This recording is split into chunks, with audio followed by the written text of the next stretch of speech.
been doing a lot of writing, and a lot of ideas development has sort of come out of this. I've been doing a lot of painting and a lot of writing. That is one of my two passions, is painting and writing. I've had bits and bobs of voiceover work to do. I've been going out for walks. You know, I've just been trying to stay active, stay busy, stay positive. Initially a bit like, what am I going to do? So I do a lot of scripts and a lot of books. So I try and take like script writing based off of my personal experience. Got into character and took a wheelie bin out the front. I've got this ridiculous comedy character called Saplualu, who's a bit like David Attenborough gone very wrong. And he went out the front in full costume and put the bin out without any pants on, and then realised he didn't have any pants on. I've actually published a book in the past, so it's all like a bunch of my short stories put together. What I really like about the sector that I work in is it's such a brilliantly open-minded sector. I've got like a whole box full of them. So a whole box of random scripts. Some of them are stories, some of them are scripts. I joined in some fun stuff that was sort of more therapeutic for me. It's just so good to be able to talk about what makes us, you know, what infuses us.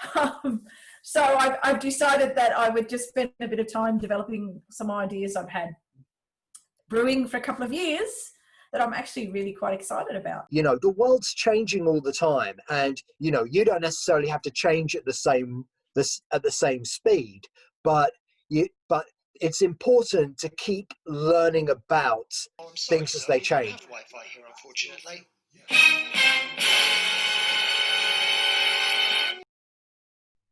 But yeah, I've never really thought about where I want to take it. I mean, writing, obviously, eventually I want to publish it and publish it and publish it and publish it. As for acting, I guess I want to make a name for myself, if that makes sense. So you learn so much about different people. You learn to appreciate other people's experiences. You look outside of your own experience, and, you know, and that really helps you grow as a person. I think I feel like, you know, a coiled up cheetah at the moment, sort of going, I've got to find all this energy to chase the gazelle and just go, ah! It really encourages you to be a lifelong learner.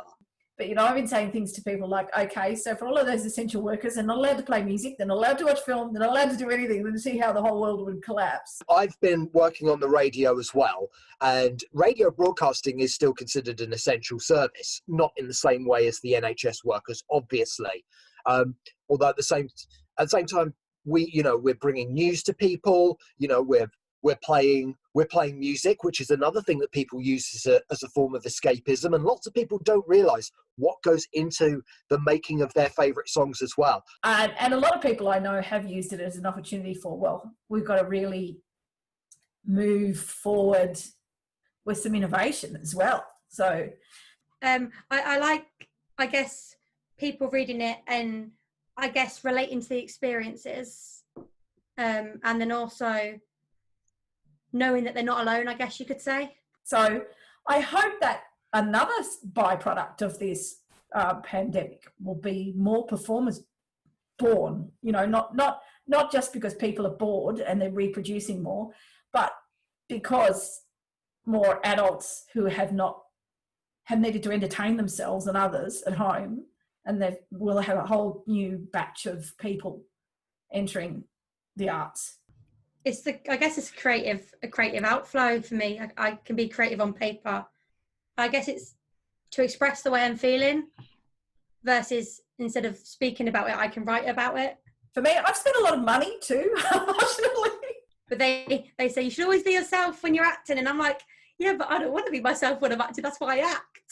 And one of the interesting things that has been brought up by places like Screen Dance and the Actors Guilds in the United States has been that we get too fixated on being a virtuoso. And I also think that that's what has been beautiful about COVID too. So you're saying people are suddenly going, I've never done TikTok before and it doesn't matter if it's rubbish, I'm just going to do it. And we all know that's where ideas grow.